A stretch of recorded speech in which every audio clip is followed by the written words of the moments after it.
Okay, it's great to speak today with Joe Friel, co-founder of TrainingPeaks, author, and an internationally recognized cycling and triathlon coach. Joe, how are you doing?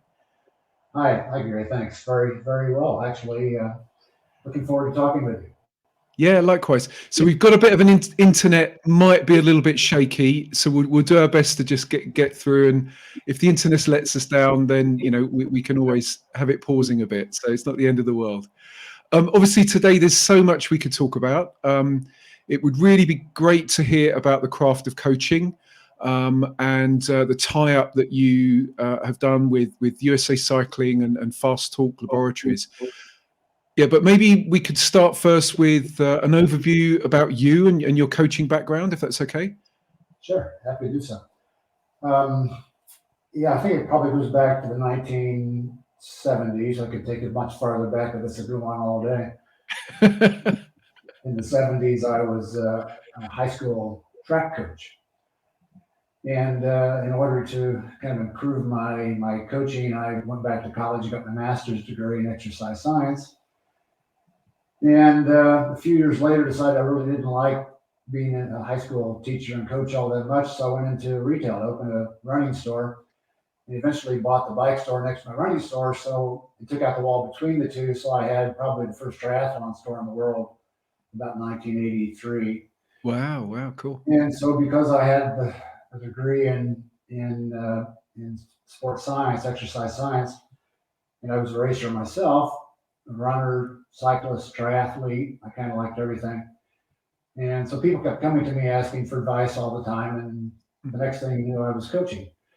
And eventually that about the late 80s, about 87, really became my primary focus was my coaching. And everything else that you mentioned came much later on. So that was the first thing that got it all going was my coaching career. Yeah. So you've written a number of books. Maybe just quickly talk about the books. So fast at 50 or fast over 50, triathlon training Bible, cyclist training Bible. Obviously, these are kind of well recognized on many athletes' bookshelves. Maybe talk about how you got into the book, writing the books as well. Yeah. Well, about early 1990s, I was writing magazine articles for Velo News, which is a publication here in the U.S. that focuses on cycling, especially competitive cycling. And they liked what I was writing, so they had a sister company called Velo Press. Velo Press. Yeah, thank you. Yeah. I went blank there for a second. Velo Press was a publishing company that was a sister to Velo News, and they asked me if I'd be willing to write a book about cycling, training for cycling. And this was about 1993.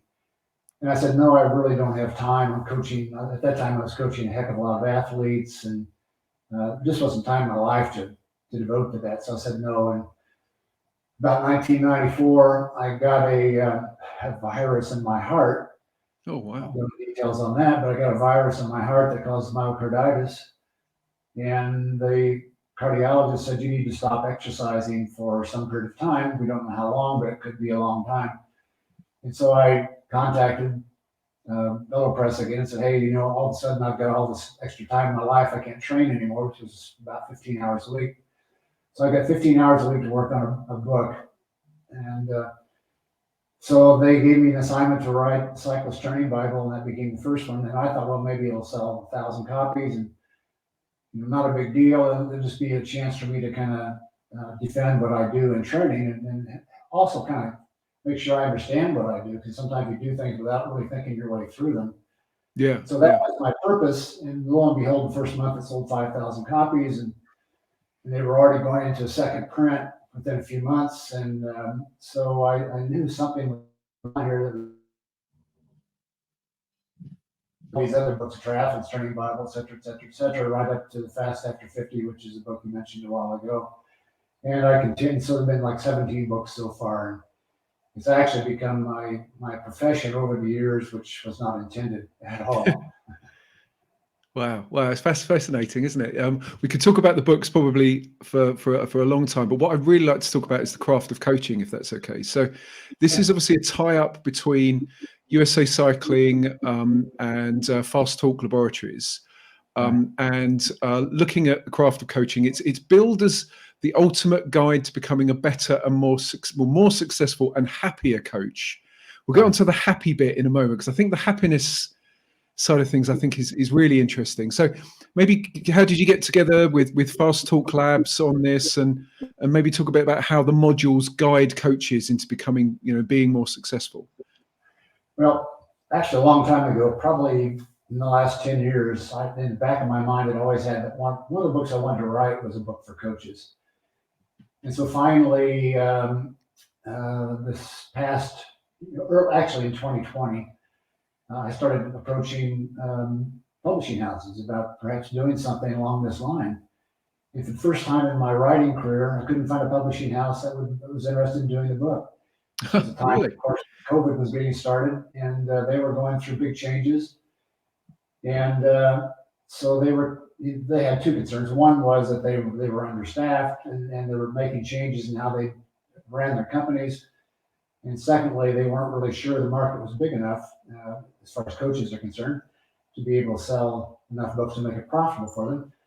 So I kind of put it on the back burner, but it was still there. I was talking with a friend in Boulder who had been at VeloPress, and she'd left the company, and she was now working with Fast Talk Labs. And I mentioned, to her that I was really wanting to do this, and she said that maybe Fast Talk Labs would be interested. So she started a conversation with them, and they were very, very interested, because they wanted to do something along that same line with growing coaching in the United States and around the world. And so consequently, we came up with a deal, and I started working on the project. So right now, it's about an 18-month project. I think we're about 6 months into it right now. So Okay. I've still got maybe a year to go on this project, but it's turned out to be one of the biggest projects I've ever done. I still hope to eventually turn it into a book. That's kind of back in my mind, that after I get all this done, it's all multimedia right now. It's video recordings, it's things such as slideshow presentations and workshops with coaches, and discussions with coaches, and interviews with coaches, and it's just all kinds of stuff. But I eventually hope to turn that into a book, but we'll see. It may not happen. There may still be a reluctance from publishers to do anything along that lines. So we'll see. Well, yeah, I think as you say, there probably is a bit of a market, and clearly Fast Talk Labs see that there's something there. So what I thought was really interesting, checking out the site and looking at the modules, was that early on in the process, so a coach signs up, they go through a series of modules on the craft of coaching, and you ask coaches to complete a coach satisfaction survey. And what I thought was really interesting about this is it looks to determine if an individual is already a happy coach or not. So maybe you could talk a bit about that, this whole happiness score, if you like, the coaching happiness score, and maybe what kind of data points you're looking at in the survey to determine whether coaches are happy or not. Let's put that in context. There's actually three things that we're striving for coaches to achieve to improve their coaching profession. One is to become a good coach. Good is a very vague word, same as happy, as you pointed out. Good for me means that the coach puts the athlete first. That's the bottom line.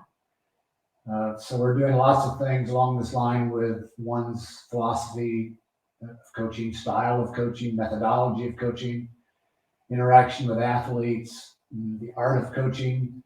We're doing all this stuff because this all has to do with becoming a good coach. Good coaches are used to be rare. It used to be that coaches were really not concerned about being good. They were only concerned about producing results. And that's changing. People have changed it. Coaches have changed it. A good example in the U.S. anyway, I'm not so sure how well he's known in Britain and throughout the world, is a guy by the name of John Wooden, who was a basketball coach at UCLA. He was the quintessential good coach. He really focused on his athletes and their careers as opposed to winning. But he did such a good job of everything that he also won many, many national championships. He produced some of the best athletes that the NBA has ever had. from his program at UCLA. And so we go through coaches like that. There are lots of other good coaches also. What defines a good coach? We look at that. Secondly, we look at what's a successful coach. I'm going to detail on that, but there are lots of things that define what is success. And then finally, as you asked about, happy coach. Happy coach is very important. That's the bottom line. If you're a happy coach, and usually everything else is falling into line well, we can't really define for an individual if they're happy or not. That's something that they have to decide themselves. Am I happy? So it's really a self-perception, but we point out things that have to do with becoming a happy coach. For example, if your athletes are successful, if they're producing good results, that usually leads to happiness in the coach. Yeah.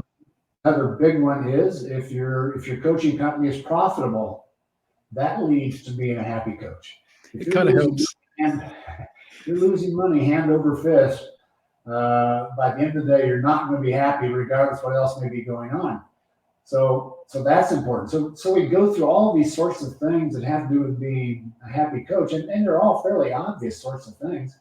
And then we leave it up to the coach to decide, where am I in terms of being good, successful, and happy?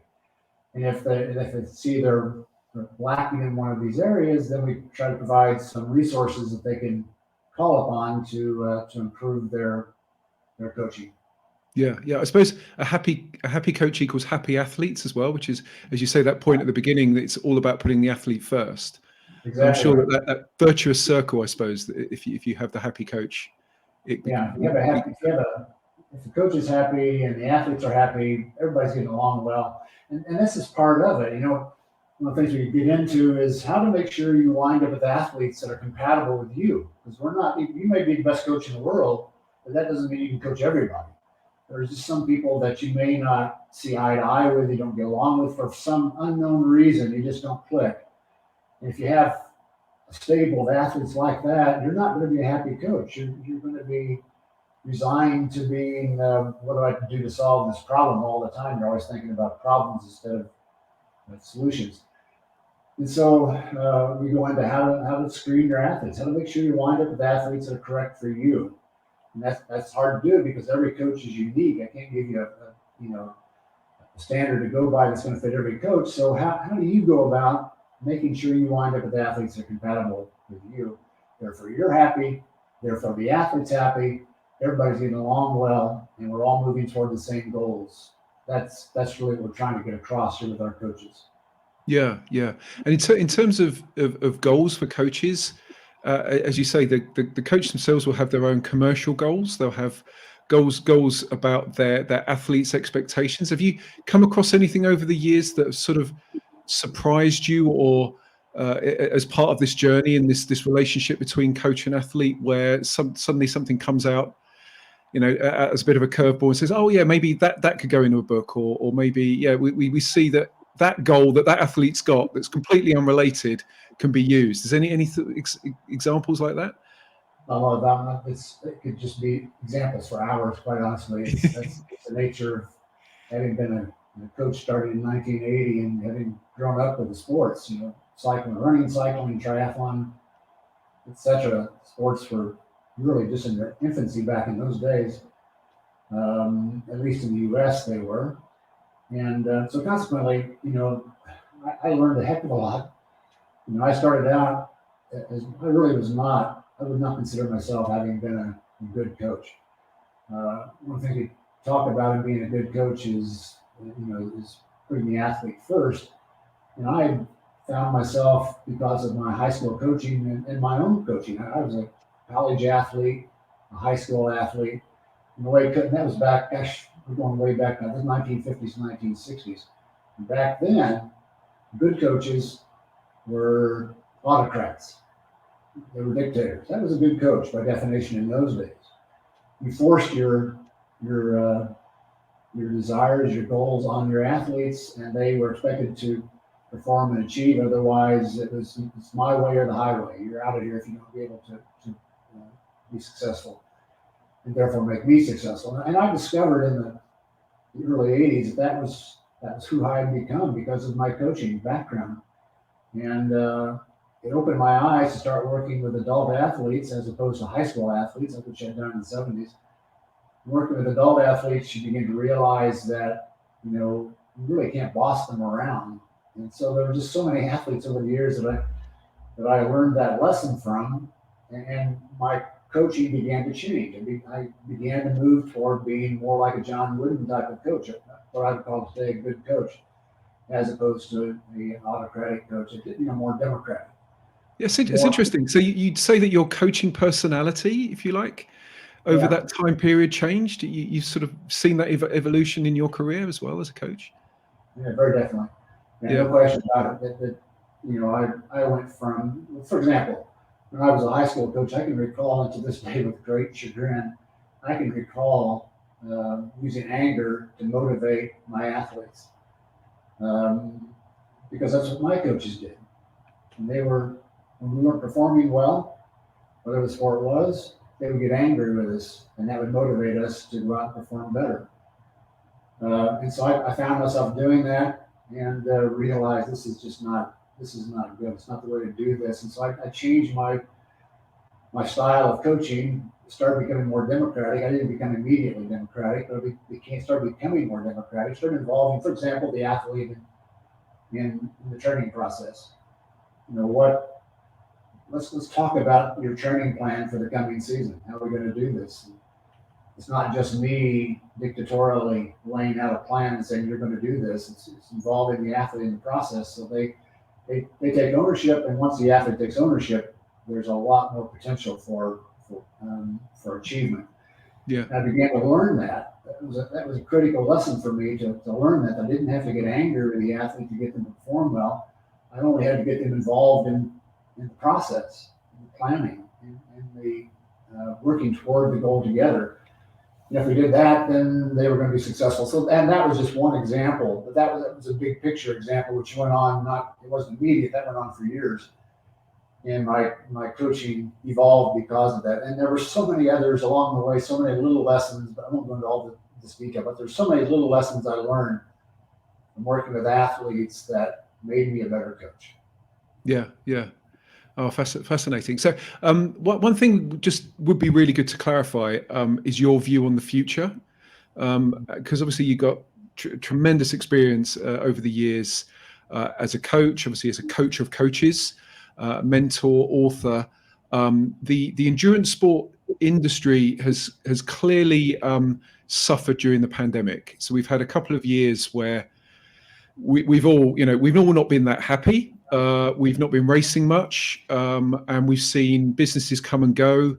Are you concerned or optimistic about the future going forwards?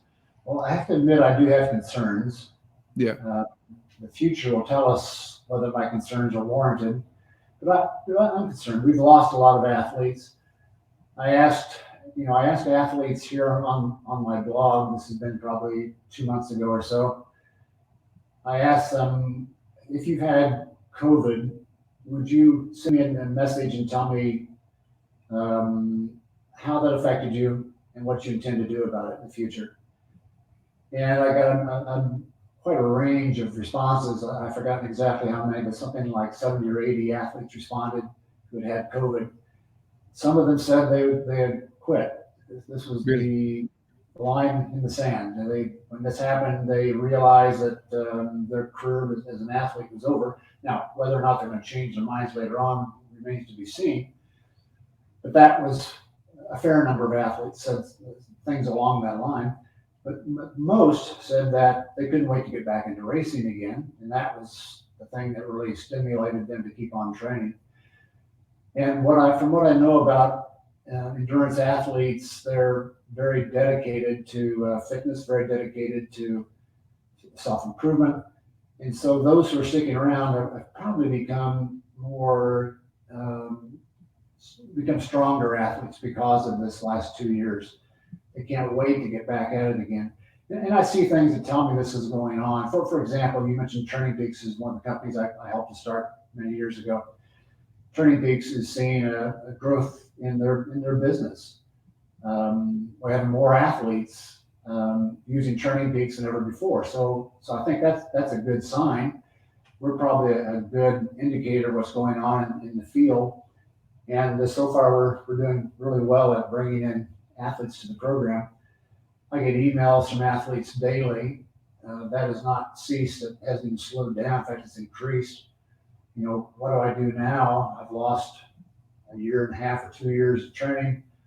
What do I do now to get ready for? I want to do a race this summer. How do I get ready for it? So I still get all these emails on a daily basis from athletes who are still seeking to get back into it again and can't wait. So I'm optimistic in that regard. So I'm kind of like on the border.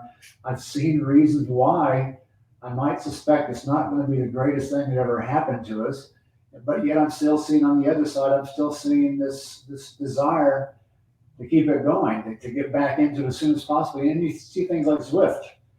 You know, Zwift has just grown immensely since the pandemic began.